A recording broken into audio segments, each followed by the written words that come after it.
Hello and welcome back, and today we want to discuss a very simple question.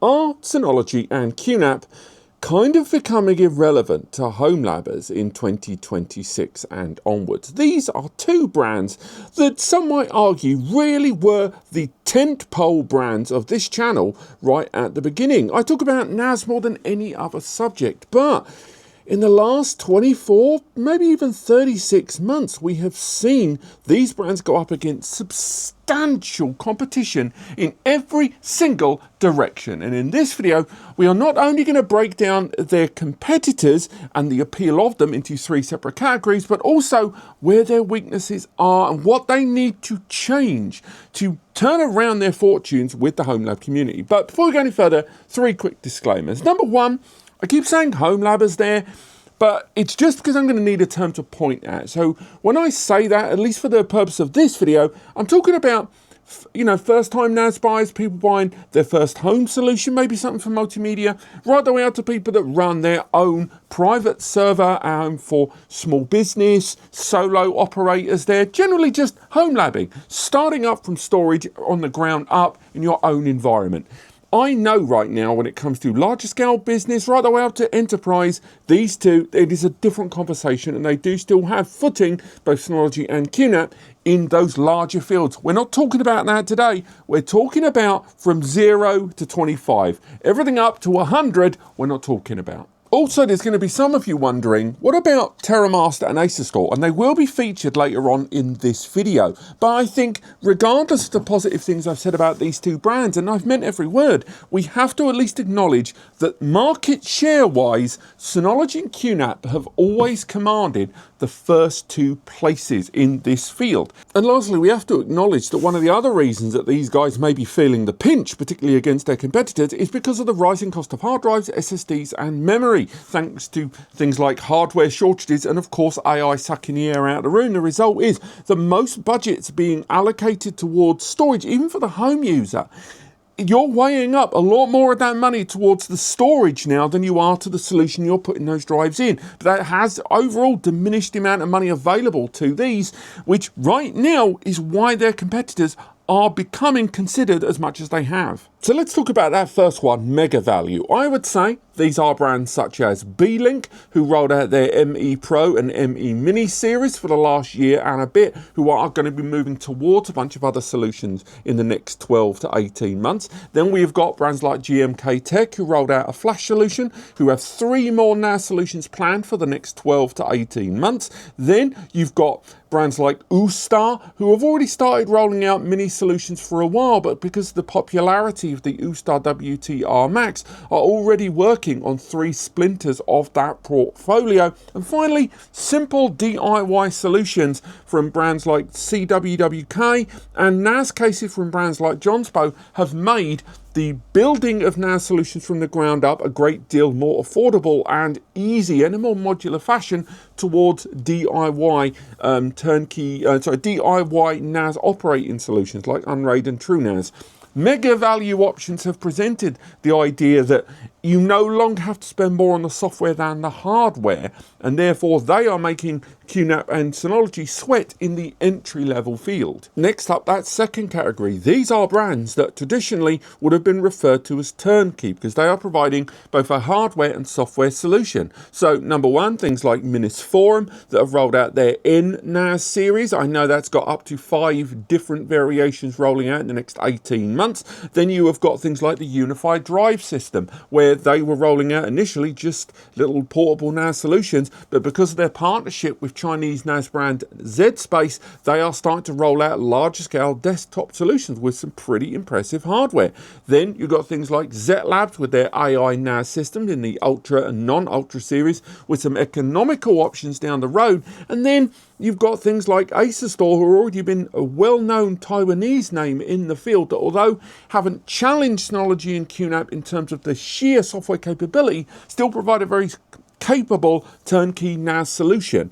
Ultimately, these are brands that are providing users the simplest on-ramp to have their NAS solution that's effectively turn the key and you're good to go. Finally, you've got that third category, true competitors. These are ones that I think Synology and QNAP actively look at and maybe have the odd sweat about. The first two categories were ones where you either had to have a degree of technological nous to get it off the ground, or were aiming towards people that were never going to spend much anyway and were such infrequent purchasers that they wouldn't have been profitable, arguably from a corporate stance, to be worrisome in the grand scheme of things. But the following brands are ones that Synology and QNAP, they are targeting a similar customer. These are brands like UniFi with their UNAS series, which is expanding out all the time, much like they Ubiquiti have done with those switches. UniFi NAS solutions in the UNAS space, alongside an enterprise-grade ZFS solution down around the corner, all add up to them alongside a huge marketing potential, a huge focus on user experience, and an already existing hardware ecosystem make them terrifying, I would argue. Then you've got things like UGREEN, which are again targeting that entry point, but with an already widely well-known brand capability and hardware solutions that are competing on a hardware level significantly, make them a worry. Then you've got pre-existing brand that we talked about, TerraMaster. TerraMaster for the longest time was the bridesmaid, never the bride. But their software has come leaps and bounds. And alongside having a flexible hardware RAID solution, alongside that, having a very, very capable backup appliance that borrows, that's a charitable word, elements of Synology Drive and active backup. And although they're not, the same yet, it is getting closer and closer to Hybrid Backup Sync 3 and ABB. These, alongside brands like 45 Drives that rock out a turnkey NAS solution that's built in Canada or the US, depending on which one of their base ops you choose from, but you can also go for DIY out the gate as well, with support across the board. These are brands that in the last few years, while QNAP and Synology have arguably perhaps stayed on their laurels a little bit too long, these are brands that have been snapping at their heels significantly, are now serious contenders for them to worry about. Now, there's definitely going to be some of you that simply think until some other brand rolls out a decent enough alternative to Synology's active backup solution or a decent flash solution like the QNAP FX and FU series, you're not going to worry. And I get that. But that's actually a smaller area of the market, and that returns us back, by the way, to the increased cost of that storage media we mentioned earlier on. People are finding, limits and finding ways in which they can make up the difference if they're not going to spend the money in terms of hours or efficiency of storage media in general. We already mentioned that the likes of TerraMaster have already got a flexible RAID storage system, and things like OpenZFS are already investigating mixed drive storage media deployment in storage pools in the ZFS platform. Although it's not out there yet, any RAID is going to be a thing. But when we look at QNAP, one of QNAP's appeals where they've commanded a lot of money for, photo and video solo editors has been when they've been utilizing Thunderbolt NAS. But fast forward to now, there's numerous brands that provide USB 4 and Thunderbolt 4 NAS solutions that are direct point-to-point connection systems and charging more than 50% less than QNAP there. This is a real thing. And that's even before we get onto traditional software brands that go hard. Look at things like TrueNAS, IX Systems, of course, who already had a range of solutions in the IX TrueNAS hardware series, but now, because of that investment in HexOS, which admittedly is not exactly blisteringly fast in its development, is still going to provide a much smoother on-ramp onto TrueNAS, which eliminates a lot of that hardware baffling entrance for a lot of first-time NAS buyers. But what about things like Unraid, which although already has a licensing structure in place, are already working with turnkey hardware NAS solutions to provide a hardware NAS with an Unraid license included with it, turning those solutions into turnkey Unraid. That's a real contender. And then you've got things like Zimmer OS with a $29 license and slowly developing alongside its own combined hardware solutions into a real competitive solution. But this, of course, brings us to the question, if some knobber on YouTube can see this, why can't they? The answer is they can, but their long-term strategy, from what I can see, is as follows. Synology have clearly looked at trying to maintain that pricing portfolio and found other ways to remain financially sustainable. Sitting on the existing hardware and then trying to get it to last as long as possible with minimal upgrades, alongside that dalliance they did with hard drive compatibility being stricter to upsell their own hard drives and maximize the profit margin, thereby allowing the system to still maintain that price point. That's the path they chose, and I think the last 6 months or so, or 7 at this point, has proven perhaps that wasn't the best op for that tier.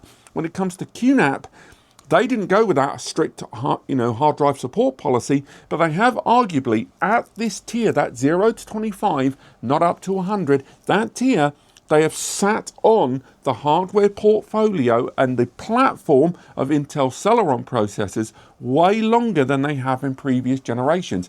Be it because they're trying to eke the last profit margin out of that tier, or because they want to reinvent their portfolio with a more streamlined range of solutions and getting everything into alignment. Either way, both of these solutions look, at least in marketing terms, and at least in presentation terms, to be really slowing down and watching every penny, when surrounding them is everyone throwing the latest, fastest, most cutting edge tech out there, making them seem slightly irrelevant. Now, all of these things may not have moved the needle as much as they had if it wasn't for the last point, online presence. Now, talking about these two brands, if you go to Google News or just generally search around and look for reviews, look for coverage, look for general word of mouth or sysadmin recommendations, online representation, marketing materials and more